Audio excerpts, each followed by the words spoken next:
Raríssimas, raríssimos e raríssimas, bom dia, René de Paula Júnior falando aqui no Radinho de Pilha, 8 de setembro de 2025, segunda-feira, aniversário do The Dr. René de Paula, meu pai, hoje faz 94 anos.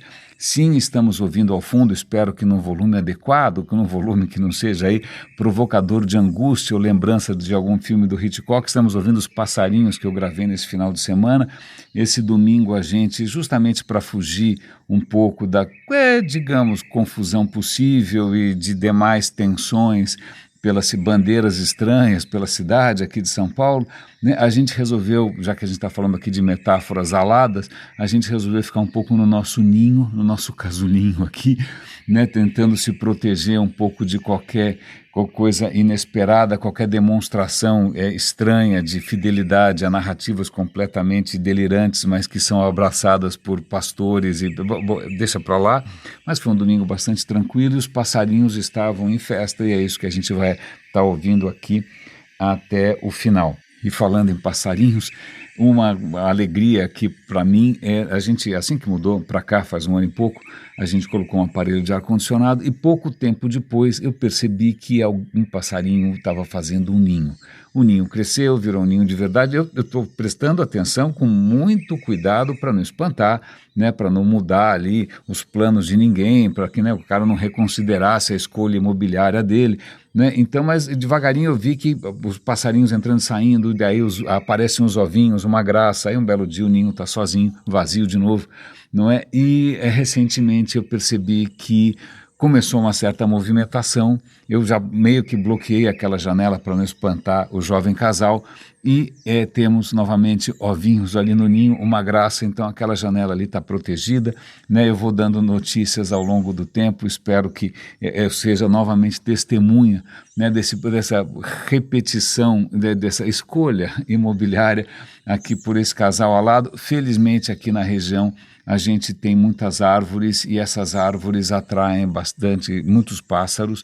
Né? Aliás, eu vou comentar rapidamente, muito perto daqui tem um prédio da FAU, Faculdade de Arquitetura e Urbanismo, aqui na Rua Maranhão, é um arraso. Era da antiga casa do Álvares Penteado, do Conde Álvares Penteado, é uma mansão gigantesca, Art Nouveau, né, muito bem preservada, ela é aberta ao público, eu estive lá, eu vou acho que compartilhar com vocês alguns posts que eu fiz no Instagram. O interior é interessantíssimo, é lindo, tem uma biblioteca linda também, então caso você queira conhecer aqui um aspecto pouco conhecido da cidade e que faz parte da USP, a USP a qual eu sou muito grato, e falaremos aqui de academia, e falaremos aqui de educação, e falaremos aqui de estudos, então é ótimo, ali também passarinhos cantando, uma beleza, árvores, ipês, magnífico. Falando em árvores, acho que eu vou pegar carona aqui para lembrar de uma determinada macieira que, segundo a lenda, né, presenteou a cachola do Newton com uma maçã na testa. Bom, não sei, essa parte da maçã caindo na cabeça do Newton acho que é um pouco fantasia, não é? Mas tem uma história que eu comecei a ler hoje de manhã, que eu tinha separado para ler num certo momento, que era sobre a casa onde o Newton elaborou lá a lei da gravitação, aquelas equações todas, os primeiros experimentos com ótica, separando a luz ali em várias cores e tal. Aquela casa não é a casa onde ele morava de verdade, na verdade o que aconteceu é que Londres estava tendo um surto de peste e aí acho que Cambridge falou para os alunos, olha, Cambridge de novo, educação, instituições, academia, né? Olha, por favor, fujam daqui enquanto o surto não passa, e ele foi para uma casa de campo e foi ali que ele, com 20 e poucos anos, sei lá, ele realmente mudou tudo que veio depois, né? Uma revolução científica por conta desse pequeno retiro. Ele também, como nós nos retiramos aqui no domingo, ele também fugiu um pouco, né, da barulheira. E a questão é que essa casa não existe mais, essa casa pegou fogo, né, mas arqueólogos agora estão começando a escavar ali para ver se descobrem vestígios da época do Newton, estão descobrindo alguns objetos e tal, e ali apareceu uma história que eu realmente não sabia, sei lá, que pelo menos me ajuda a humanizar um pouco mais essa figura do Newton, uma figura tão genial assim. Não é? A questão é que o começo da vida do Newton não é exatamente um mar de rosas. Né? Quando ele nasce, o pai dele tinha morrido alguns meses antes. Né? Então ele já nasce órfão. E que coisa, não? Aí o que acontece, logo na sequência, a mãe dele casa novamente e simplesmente deixa o Newton, o Isaaczinho, com os avós. Ups, lá se foi a mãe. Aí o Newton foi criado pelos avós. Parece que em alguns momentos ainda não tinham inventado a psicanálise, não tinha nada disso, né? Mas acho que ele teria em alguns momentos mencionado o ressentimento, né, dele com essas coisas. Eu falo, puxa, que coisa maluca, porque não é, o cara começou de uma maneira tão tortuosa, quer dizer, já nasce órfão, a mãe abandona, é cuidado pelos avós, tem que fugir durante uma pandemia. Aparentemente, isso eu não sabia, ele não era um aluno especialmente brilhante quando era pequeno, né, na escola ele não se destacava tanto, mas acho que num certo momento ele desenvolveu ali uma certa competição com alguns coleguinhas e acabou virando uma pessoa muito competitiva, sobretudo em termos acadêmicos, né? Então ele resolveu virar um super CDF e o resto é história. Por uma coincidência, hoje de manhã eu estava ouvindo também um episódio novo do The Rest is History, que eu hesitei, eu não sabia se eu queria ouvir ou não, porque é sobre um autor que não fez parte da minha história, que é o Tolkien. Eu não li nada do Tolkien, eu não gosto de fantasia, eu não gosto de Senhor dos Anéis, eu não gosto de dragão, eu não gosto de absolutamente nada. Desculpem, eu nasci com defeito, eu também não gosto de Star Wars, tem um monte de coisa que eu não gosto. Mas o Tolkien, eu falei, meu Deus do céu, qual é a graça do Tolkien? Mas eu lembrei que quando o The Rest is History estava comentando sobre a Primeira Guerra Mundial, e vale lembrar aqui que a Primeira Guerra Mundial é um divisor de águas sobre vários pontos de vista, sobretudo com relação ao, sei lá, ao imaginário do que é ser um homem de verdade, ser um herói, né, com a espada alçada, o cavalo empinado, você avançando, né, com as bandeiras dos estandartes tremulando, gente tocando tamborzinho, tocando trombeta, e você mostrando o seu valor, a sua coragem. Isso tudo na Primeira Guerra simplesmente foi tornado, imagina... Perdão, acabei engasgando aqui. Isso tudo foi parar na lama ensanguentada com vísceras e das trincheiras. A Primeira Guerra foi aquele momento que a gente percebe que acabou o romantismo, né? Daqui para frente vai ser tudo maquinal, vai ser tudo em massa, vai ser tudo moedor de carne, vai ser tudo patê de salsicha, não tem mais todo aquele sonho de glória masculina de você se tornar um mártir. Não tem. Você pode até inventar a história, mas naquele momento acabou. E o Tolkien, voltando para o Tolkien, ele lutou na Primeira Guerra Mundial. E aí eu falei, bom, será que isso de alguma maneira influenciou a literatura? Então vamos ouvir um pouco da história do Tolkien. Eu só comecei a ouvir o início do episódio ali, não ouvi o episódio todo, mas tem uma questão que me marcou também aqui, que é o seguinte: o Tolkien também não teve uma infância exatamente assim, alegre e feliz. Ele nasce na África do Sul, né, e aí a mãe está com saudade deles, os pais são ingleses, a mãe está com saudade da Inglaterra, eles estão pensando em voltar, aí o pai morre quando ele é novinho, pronto, mais um órfão, né? Aí a mãe volta com ele para Inglaterra, aí ele está na Inglaterra, e aí o que acontece? Tá aqui. Eu acabei de consultar aqui o ChatGPT, porque eu pedi para ele dar uma resumida para compartilhar com vocês.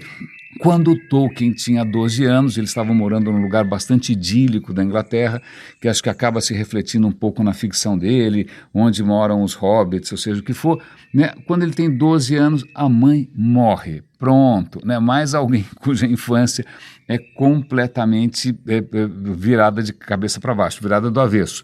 Não é? É muito interessante a história, e aí eu estou ainda vendo aqui o que vai acontecer depois. Mas eu achei interessante ver personagens que tiveram um impacto tão grande na literatura, na fantasia, na ciência, que de repente não tiveram exatamente uma história muito favorável, não começaram exatamente com o pé direito.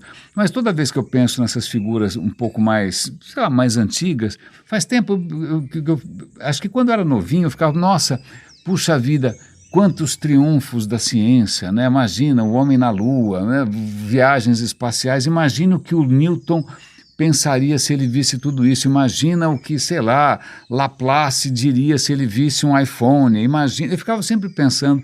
E aí, isso é uma boa maneira de introduzir. Eu acho que eu vou fazer um kit de sei lá, métodos de manter a sanidade mental do radinho de pilha. O primeiro deles, você sabe que é digamos, uma prática né, um regime que eu acho que é bastante salutar, que é a gente sempre se perguntar, será que eu não estou errado? Porque existe sempre a imensa probabilidade que a gente tenha se embriagado com as próprias certezas e que a gente tenha comido bola e que a gente esteja fazendo uma coisa completamente sem pé nem cabeça. Então, essa pergunta eu acho salutar. Será que eu não estou equivocado? Né? Poucas pessoas que eu conheço são capazes dessa humildade. Né? Normalmente todo mundo vive bêbado da própria certeza, achando que está certo absolutamente sempre, apesar das evidências em contrário. Né? Mas eu acho que isso é o que torna a nossa existência um pouquinho mais interessante, né? Imaginar que a gente possa estar equivocado. A segunda questão é essa pergunta do e se. E se, o que em inglês seria what if, não é?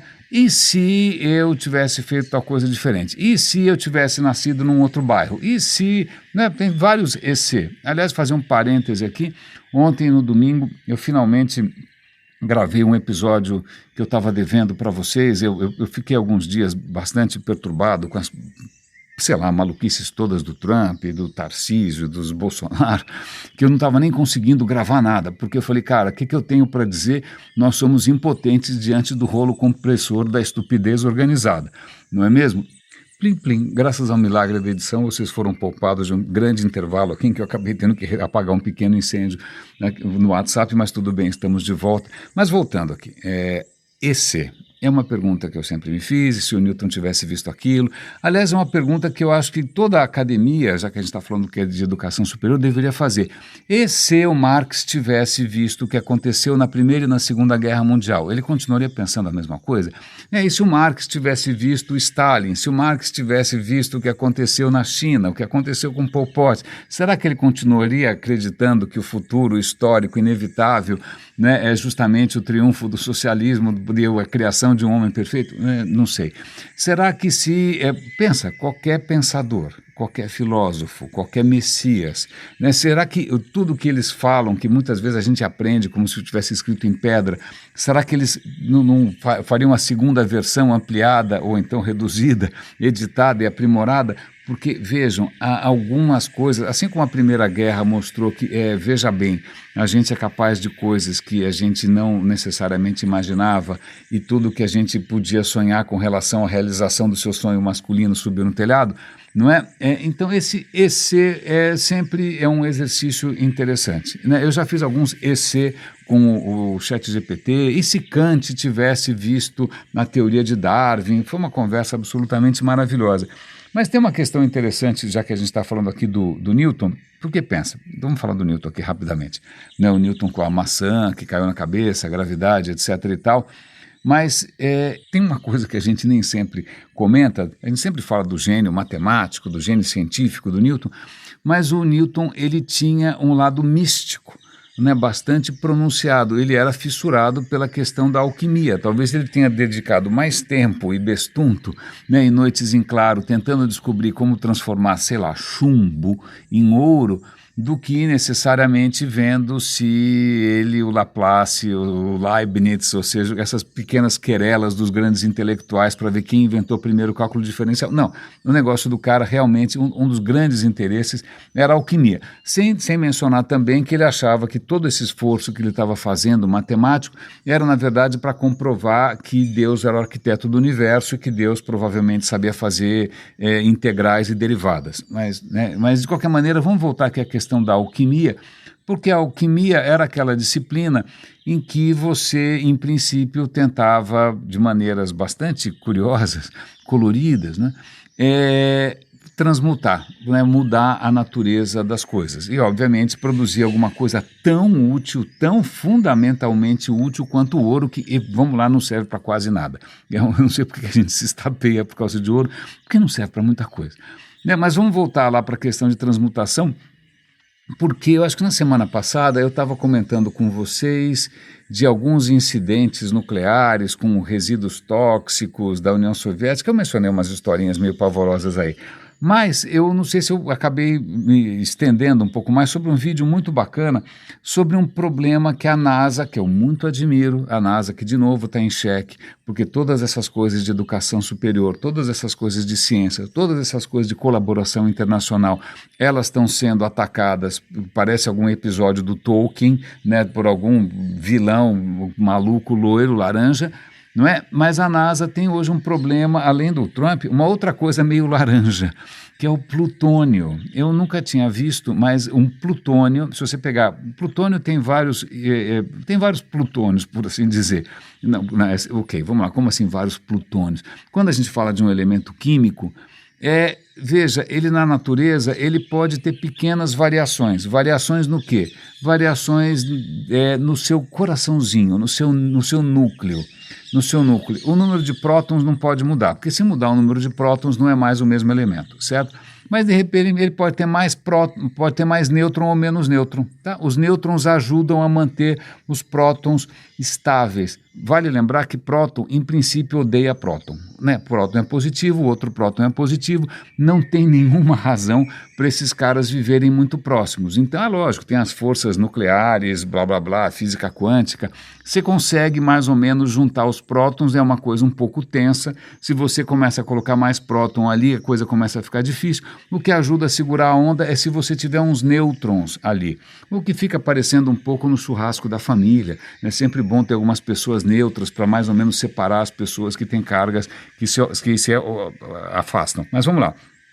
Então, às vezes, você tem um plutônio com mais nêutron, com menos nêutron, isso chama isótopos. Algumas desses que têm mais nêutron, menos nêutron, podem ser mais estáveis, ele fica do mesmo jeito por muito tempo, ou então, se tiver nêutron de mais ou nêutron de menos, ele pode ficar instável e os prótons começam a achar que eles podem ter uma vida independente, podem, de repente, se separar, fazer alguma outra coisa, tal. Pois bem, desses isótopos do plutônio, que é o plutônio 238, esse vídeo da NASA mostra uma barra, né, um tolotinho. Cara, o bicho está laranja, ele está tão quente que ele está brilhando alaranjado. Isso quer dizer que deve estar aí a uns 3.200 graus, mais ou menos, para ele brilhar dessa maneira. E por que ele está brilhando? Porque ele é tão instável que o tempo inteiro ele está lá dentro, os prótons estão fazendo coisas de louco, estão acontecendo reações malucas, esses átomos estão quebrando, ele está liberando energia, isso libera calor, e aí acontece uma coisa que aí o Newton ia achar maravilhosa, que é na hora que, sei lá, um átomo desses que está muito instável, ele resolve quebrar e virar dois átomos diferentes, ou então ele perde um próton, você perde alguma coisa, ele vira outro elemento. Então veja, a transmutação química é possível. É possível sim, né, você transformar um elemento no outro. Aliás, se você pegar esses elementos que são radioativos, o urânio, vários deles, a tendência deles com o tempo na tentativa de estabilizar esse convívio que é um pouco tenso do núcleo, né, eles acabam virando, sabe o quê? Chumbo. Então, infelizmente, a transmutação acontece, mas naturalmente não é que do chumbo vira ouro, não. As coisas vão terminar no chumbo, que é um troço bastante sem graça. Mas por que eu estou falando essa história do plutônio? Porque a NASA, durante um bom tempo, ela tinha um belo estoque de plutônio para usar como fonte de energia, porque imagina, o bicho está quente para burro, o bicho está sempre quente.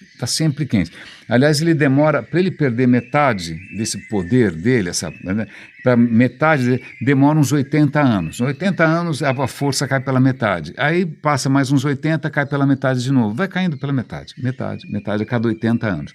Então, se esse negócio ficar 80 anos quente pra caramba, eu vou fazer ali algum tipo de gerador elétrico baseado em calor, a eficiência é baixinha, 7, 8%, tanto faz. Mas já dá para manter aí, por exemplo, as missões da Voyager que estão nos extremos do confim do sistema solar, ainda usando o que sobrou do plutônio. O plutônio que elas tinham continua lá, feliz e contente, perdeu uma boa parte da sua potência, mas continua, já faz quantos anos faz? 50 e tantos anos, 40 e tantos, 50, tá lá. Então eles têm lá um coração quentinho, né? Então eu sei que algumas bispas já falaram que aquela coisa quentinha dentro de você pode ser uma divindade, mas no caso da missão da NASA, aquela coisinha quentinha dentro de você é plutônio que está muito, muito, muito, muito instável. Ok. Então, ótimo, a NASA tinha esse recurso, ela podia usar isso como se fosse uma bateria, né? Você faz uma sonda, faz uma nave, faz o que for, movida essa energia do plutônio, maravilhoso, exceto pelo fato de que plutônio digamos, não é uma coisa assim que você acha em qualquer lugar. O plutônio 238 que a NASA tinha é um plutônio que foi praticamente uma consequência. É uma consequência, digamos assim, um filho espúrio, né? Um filho bastardo do programa de armas nucleares. Porque plutônio 238, como eu falei para vocês, ele naturalmente decai. A cada 80 anos cai pela metade, ele vira alguma outra coisa, eu já esqueci qual é a outra coisa, algum outro átomo, não sei, algum outro elemento. Ele vai decaindo, decaindo, decaindo, então passou algumas centenas de anos, cara, o plutônio sumiu, não tem mais. Então, na natureza, se tivesse muito plutônio 238 lá atrás, já tinha acabado. Então, como é que agora, bilhões de anos depois do planeta se formar, a gente ainda tinha plutônio? Porque quando a gente estava fazendo as armas atômicas, né, então a gente descobriu como fazer a transmutação, a gente começou a bombardear alguns átomos com nêutron, etc. e tal, e foi criando outros elementos, alguns elementos mais instáveis, né? A gente conseguiu separar o urânio X do urânio Y, a gente conseguiu ir enriquecendo, né, esses combustíveis nucleares para fazer bomba, para fazer reator, e o plutônio 238 era sobra. Ele não serve para fazer bomba, a bomba acho que é plutônio 239, né? Aliás, a bomba de Nagasaki é plutônio. A primeira bomba foi de urânio, a Hiroshima foi urânio, a segunda foi de Nagasaki, foi plutônio. Né? Mas nessa história de ficar fazendo armas nucleares, reatores nucleares, sobrou um monte de plutônio. Mas o que acontece? A corrida armamentista acabou. Ninguém mais está fazendo nada demais e o estoque de plutônio começou a sumir. Então veja que interessante, agora a NASA tem um problema, se ela quiser produzir plutônio, se alguém tiver curiosidade aqui, o processo é super cabeludo, o Newton ia arrancar os cabelos, você tem que bombardear não sei o que com nêutron, isso vai decair, aí você tem que resfriar, cara, é realmente um negócio muito, muito complexo. Custa uma fortuna, as instalações são colossais e hoje a NASA consegue produzir 500 gramas de plutônio por ano. Ela podia eventualmente comprar plutônio que sobrou lá na Rússia, mas acho que realmente essa relação está um pouco tensa. Mas eu estou contando essa história toda, em parte porque eu fico pensando o que o Newton diria do estado que a gente chegou em termos de conhecimento de como o mundo funciona, de como o universo funciona. Né? Você consegue matematicamente prever, entender, calcular com uma precisão extraordinária como que você transforma um elemento no outro e o que acontece quando esse elemento vira uma bomba e explode e o que está acontecendo no coração do Sol, que também está fazendo uma transmutação dos elementos, ele está fazendo hidrogênio virar hélio, ele está fazendo, sei lá, hélio misturar com não sei o que, fazer lítio e fazer carbono, a transmutação está acontecendo o tempo todo. Eu fico imaginando se Newton ficaria fascinado com isso, né? Eu estaria vendo que não é uma questão mais de mágica, não é uma questão de mágica, não é uma questão de crença, não é uma questão mística, mas é simplesmente uma decorrência daquilo que ele estava fazendo em paralelo, que era a ciência. Então, veja, antes um Newton dividido entre a ciência e a fé, né, achando que provavelmente a fé ia conseguir fazer ouro, na verdade quem consegue fazer outras coisas também é a ciência. Agora vamos falar aqui de ciência. Eu acabei de assistir um episódio muito bom do John Oliver sobre o ataque do, como hei de dizer, né, do mafioso de plantão, do vilão da Marvel de plantão, né, que está sentado no Salão Oval agora, que o Salão Oval é todo dourado, é outro que também tem sonhos de transmutação, né, ele transformou tudo ali em ouro, não é? O Trump e toda os seus asseclas, a sua corja, ele não está sozinho, ele representa, infelizmente, uma boa parte, né, do eleitorado americano. Eles estão declarando guerra com os pretextos mais ridículos à academia. Um dos pretextos que o Trump está usando agora para simplesmente sabotar Harvard, Columbia University, uma série de outras universidades americanas, é que eles acham que essas universidades são antissemitas, o que é um delírio, porque o Trump é um nazista disfarçado, já manifestou simpatia pelo Hitler lá atrás, isso é um supremacista branco. Então a questão dele não é semitismo ou antissemitismo. A questão dele, de outros, do vice-presidente e de tantos outros, é simplesmente uma guerra declarada à academia, a conhecimento, à ciência, né? E aí usa o pretexto que for necessário.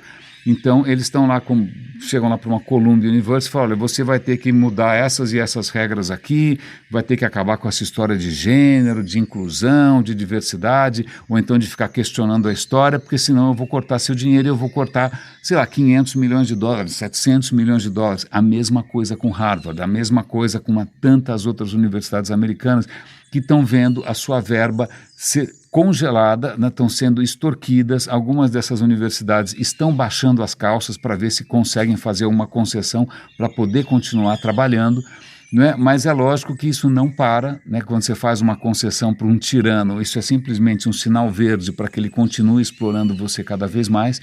Não é? E as universidades estão simplesmente desesperadas. Eu posso dar aqui para vocês uma coleção de links de depoimentos de cientistas que estão, de novo, arrancando os cabelos, né, sem saber o que fazer.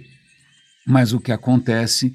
acho que, aliás, uma coisa muito interessante aqui, e acho que eu vou dar um link nesse vídeo do John Oliver, ele mostra ali uma entrevista com um acadêmico que fala o seguinte, olha, tá vendo esse iPhone aqui? Você vai achar que isso daqui é o gênio do Steve Jobs, né? Mais algum gênio do Vale do Silício. Ele falou, não, o Steve Jobs não inventou nada. Aqui tem o trabalho de milhares de papers acadêmicos, de pesquisas feitas de universidades, de centenas de milhares de cientistas do mundo todo, que foram descobrindo como funciona cada coisa, desde o vidro até a caixinha, até o transistor, até a bateria, até o processamento. Tudo isso aqui é fruto de academia, tudo isso daqui é fruto de pesquisa pura, não necessariamente pesquisa aplicada. Então, acho que até o John Oliver mostra ali que, por exemplo, o Ozempic, que está fazendo com que muita gente perca o peso, que está fazendo fortuna para a indústria, na verdade, aquilo é decorrência de uma pesquisa sobre uma toxina de um lagarto venenoso. Então, vejam, é uma pesquisa pura, né? Quem estava pesquisando lagarto venenoso, qualquer outra coisa dessas, o sapo tóxico, seja lá o que for, né? Não podia imaginar que isso podia ter, mas acaba tendo. A NASA é prova disso, o Elon Musk é uma das pessoas mais ingratas da história do mundo, porque ele fica posando de gênio, mas na verdade ele está capitalizando em cima de trabalhos da NASA, da academia, da ciência do mundo todo, e isso está sendo sabotado, e isso está sendo simplesmente extorquido, chantageado.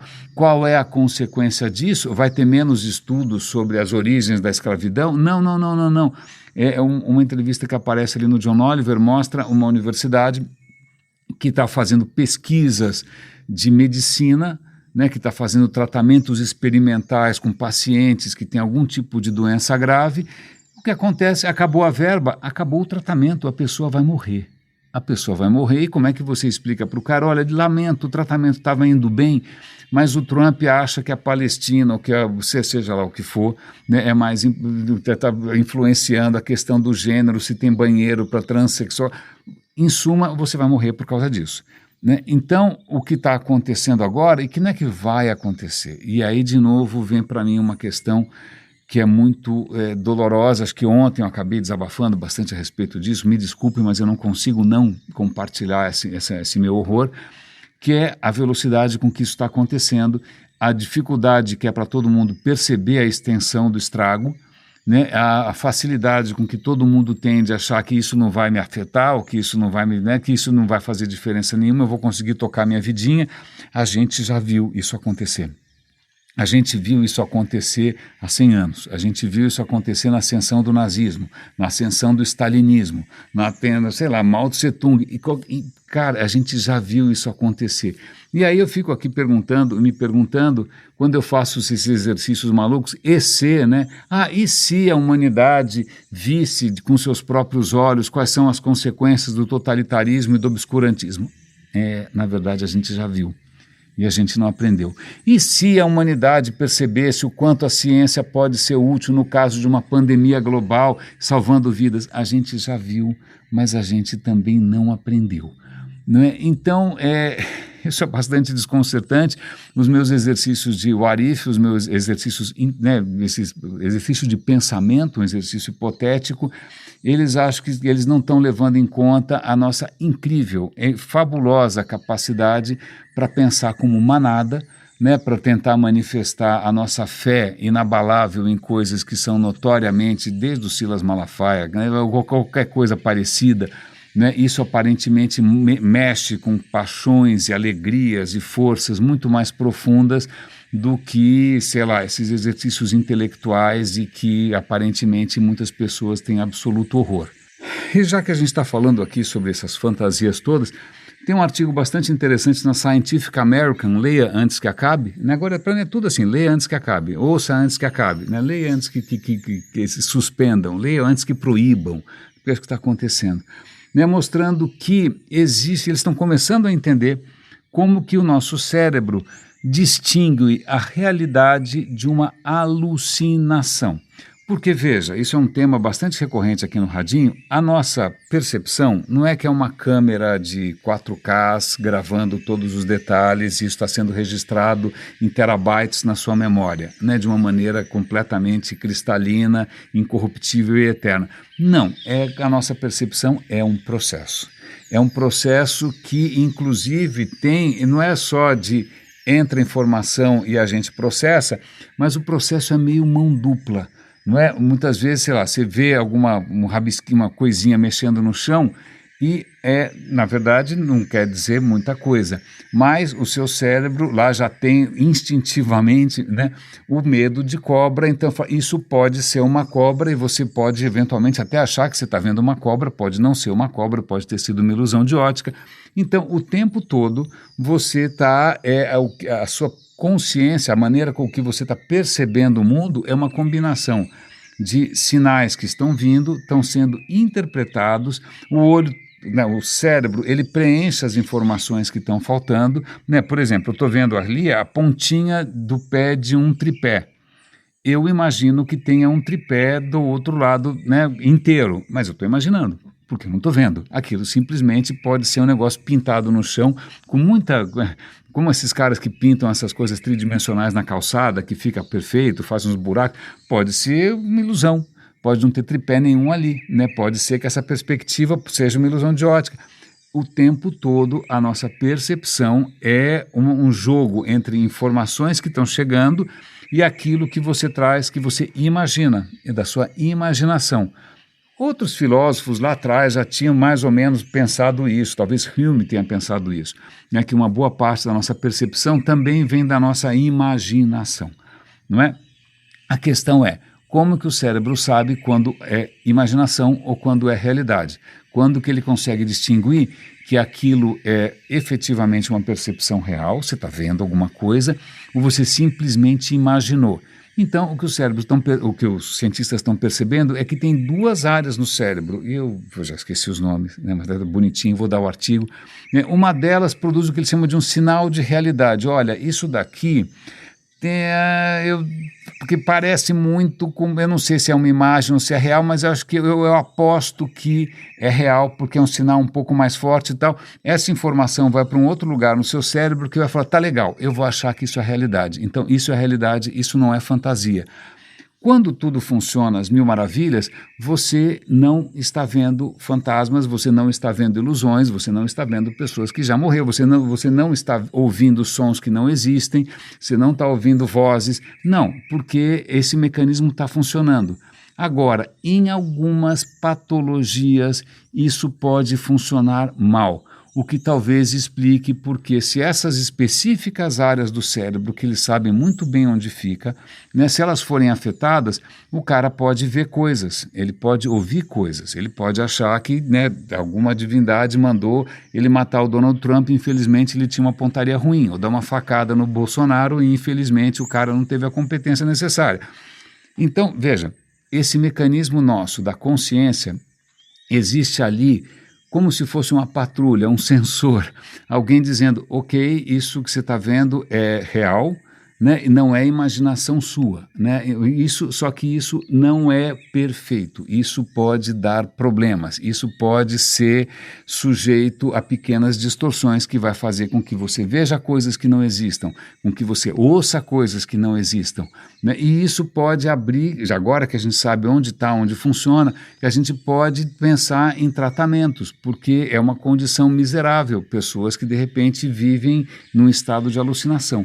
Aliás, tem até uma estatística que eu não sabia, que Parkinson, além de Alzheimer, que já é devastador por si só, mas Parkinson também afeta esse balanço de saber o que é real, o que é imaginário, né? E você pode ter alucinações por conta do Parkinson também.